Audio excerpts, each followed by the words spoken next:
When my mother passed away, it felt like time stood still. Her absence echoed in every corner of our house. The way her laugh used to fill the kitchen, her quiet humming while folding laundry, the smell of her perfume in the hallway. I, Claire Matthews, was just 22, fresh out of college and ready to start a career in marketing. But all of that came to a halt when the phone rang one cold morning and Dad told me she was gone. It happened suddenly. A heart attack. There had been no signs, no warnings. She was only 51 and in seemingly good health. Dad, whose name is Richard Matthews, was shattered. I'd never seen my father cry until that day. His shoulders, always broad and strong, seemed to collapse under the weight of losing the woman he had loved for 30 years. I dropped everything, my job search, my plans to move to Chicago, and moved back home to Indianapolis to be with him. I thought he needed me. But as the weeks passed, it became clear that he wanted more than just my company. At first, it was small things. He asked me to sit with him during dinner instead of eating in my room. He wanted to watch our favorite family shows again, just like the old days. It seemed sweet, innocent, even. I was grieving, and he was too. Maybe we both just needed comfort. But then he began asking for things that made me uncomfortable. He wanted me to start wearing Mom's old perfume.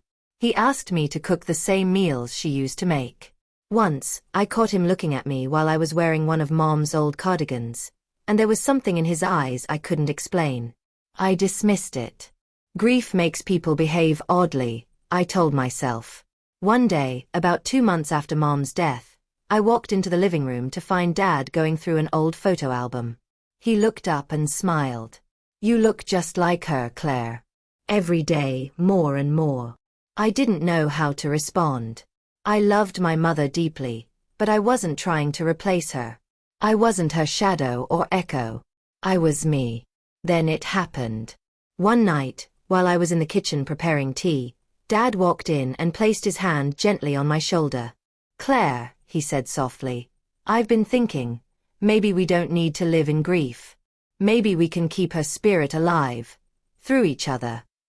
The air felt like it was sucked out of the room. My hand trembled as I placed the kettle on the stove.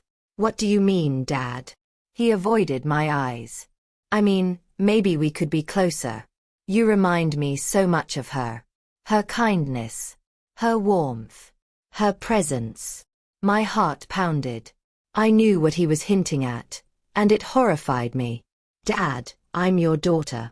"I know," he said quickly. "I didn't mean anything wrong.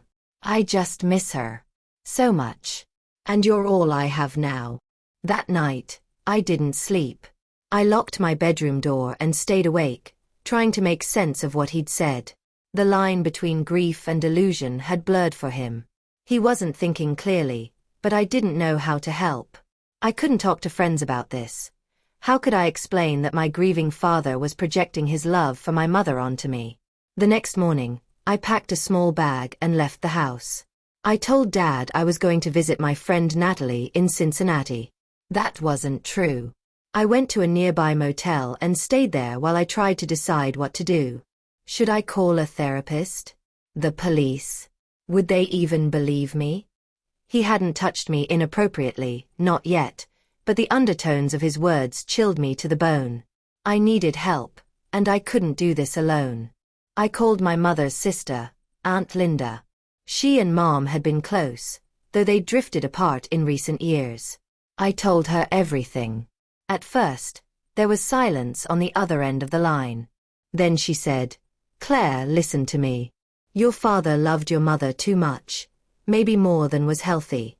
When she died, it broke him in a way that might not be fixable. You need to get out of that house, for good." I cried on the phone with her for what felt like an hour. Aunt Linda offered to let me stay with her in Louisville, at least until I figured things out. I accepted. The next step was confronting Dad. I didn't want to just disappear. I wanted to make sure he knew what he said wasn't okay. I drove back the next day and found him sitting in the living room, watching old home videos. One showed me and Mom baking cookies together when I was about 12. His eyes were glassy when he turned to me. "You left," he said. I needed space, I replied. Dad, we need to talk. He looked down, already knowing what I was about to say.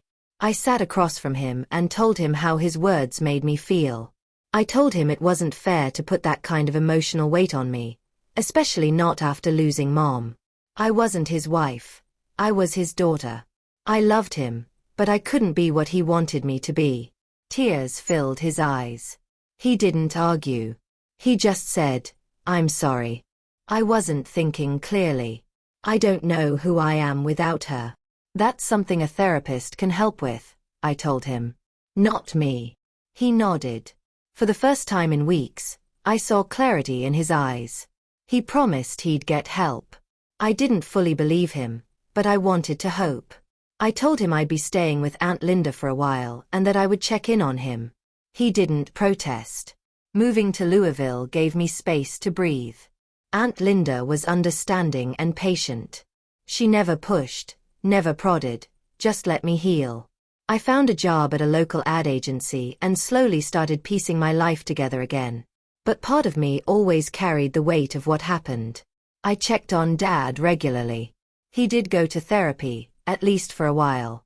His therapist, Dr. Henry, even called me once with Dad's permission to assure me that he was making progress. I appreciated that. It helped rebuild some trust. About a year after Mom's death, I returned to the house, not to stay, but to visit. It felt different. Dad looked healthier. He had started gardening again, something he and Mom had loved doing together. He even showed me a small rose bush he planted in her memory. We talked for a long time that day. About Mom. About grief. About boundaries. He apologized again, this time with more clarity, and I forgave him. I didn't forget, but I forgave. Grief can twist people in unimaginable ways. It doesn't excuse the pain they cause, but it does explain it. Looking back, I'm still stunned by what he asked of me. It's the kind of story people don't talk about. The kind that gets buried because it's too uncomfortable, too strange. But I lived it.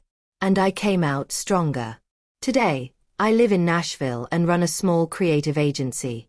Dad and I speak occasionally, but our relationship will never be the same, and that's okay.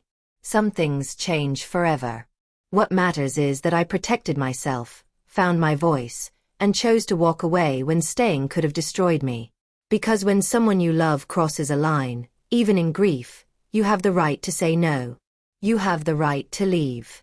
And sometimes, that's the most loving thing you can do for both of you.